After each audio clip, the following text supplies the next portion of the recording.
I have a confession to make. I have been obsessed with weddings for as long as I can remember. Seriously, I had a stack of bridal magazines when I was 7 years old. So by the time I got that sparkly ring on my finger, I was a prime target for the $56 billion a year wedding industrial complex. Which, surprise, surprise, wasn't exactly looking out for our or our parents' financial health.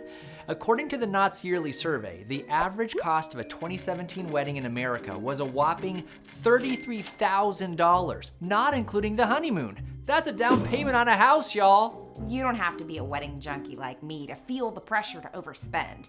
And even penny pinchers quickly find their wedding costs spiraling out of control. So how can you avoid your nuptials turning into a matrimony pit?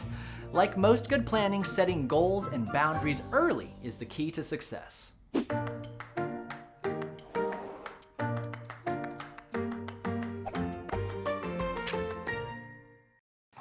Last year, only 10% of couples paid for their entire wedding on their own. That means, for most people, families help foot the bill.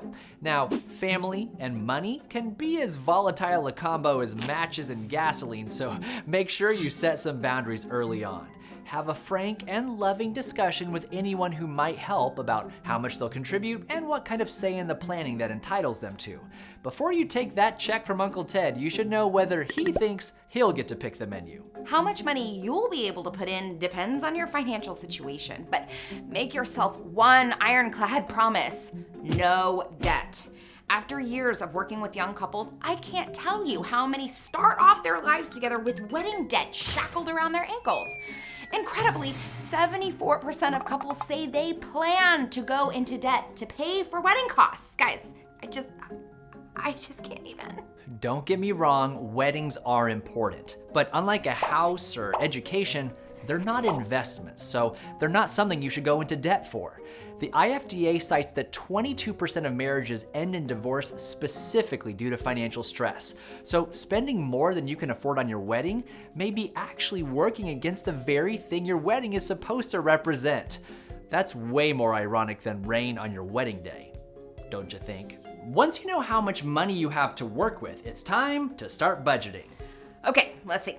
There's the cake, the dress, the invites, the save the dates, the food, the venue, the entertainment, the precious handmade bow ties for the doggy ring bearers, the rings, the favors, the photos, the videos, the flowers, the ribbons, the chairs, the minister, sorry. There's virtually no end to the list of things you could spend money on, so do yourself a favor and decide what 3 things are most important to you and focus on them. For us, it was the food, the photos, and the music. We promised ourselves we wouldn't scrimp on those things, but that meant everything else was up for debate. For instance, you can go digital with your invites. Of course, it would be lovely to have hand-lettered save the dates on 100-pound ecru shimmer wrap, but why be precious about something that's gonna end up in the garbage? We also ditched the favors. I've seen too many receptions where everyone just left their heart-shaped cork coasters on the tables. And my personal favorite hack, we had a beautiful 2-tier handmade cake that served about 30 and Costco cakes for the other 100. I didn't hear any complaints. Hey, if you can afford to go all out on these items, that's great. But on our budget, it wasn't worth compromising the things that we really cared about. You can also take respectful advantage of your friend's skills and resources. Maybe you have a sibling who's a baker, an aunt who takes great photos, or a cousin who's a DJ.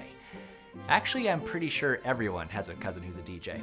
Asking for help in lieu of gifts is a great way to cut costs and honor the talents of the people close to you. For example, my uncle happens to be a world-class cellist, and he was more than happy to play for us. Of course, remember that relying on favors does mean that you can't be as demanding or expect professional-grade work if someone is a hobbyist. You may be listening to all this in horror, thinking, how could I possibly scrimp on any of these things? This is my special day. I'm trying to create a memorable experience. Well, you're not alone. While the average guest count is going down, the amount spent per guest has increased, and spending on custom guest entertainment more than tripled. Most couples really want to give their guests a truly memorable experience. But here's the thing most wedding planners don't want you to know. People have poor memories. Practically everything about your special day will be forgotten sooner than you think.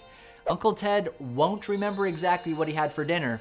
He'll just remember whether it was served on time.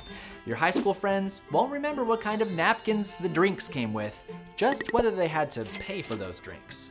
Think about all the weddings you've been to and what details stuck with you. Having your first glass of champagne, a teary-eyed speech by the best man, seeing Grandma and Grandpa dance to their favorite song. The moments we remember the most often have nothing to do with how much they cost. And that's our 2 cents.